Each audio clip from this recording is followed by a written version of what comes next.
সাগরের নীল অতলে ডুব দিতেই আরিয়ানের সামনে খুলে গেল এক অন্য জগৎ।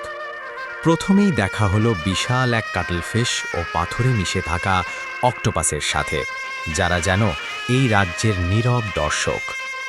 একটু এগোতেই তিনি স্তম্ভিত হয়ে গেলেন।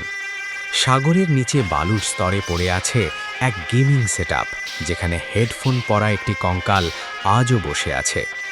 পাশেই দেখা গেল জিমের সরঞ্জাম, যেখানে একটি কঙ্কাল যেন আজও বেঞ্চ প্রেস করার ভঙ্গিতে শুয়ে আছে। মনে হয় কোনো এক হারিয়ে যাওয়া সভ্যতার শখগুলো এখানে স্থবির হয়ে গেছে। আরিয়ান আরও খুঁজে পেলেন এক বিশাল গুপ্তধনের বাক্স, যা সোনার অলঙ্কারে ঢাসা।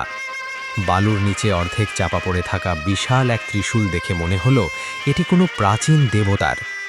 ধ্বংস হয়ে যাওয়া একটি বিমানের কেবিনে মাছদের আনাগোনা দেখে গা ছমছম করে উঠল। হঠাৎ একটি কন্টেইনারের ভেতর থেকে এক বিশাল কুমির বেরিয়ে এলো, আর আরিয়ানের পাশ দিয়ে সাঁতরে গেল এক অতিকায় হাঙর। এই মায়াবী আর ভয়ানক সৌন্দর্য দেখে আরিয়ান বুঝতে পারলেন সমুদ্র তার গভীরে এমন সব রহস্য লুকিয়ে রেখেছে যা মানুষের কল্প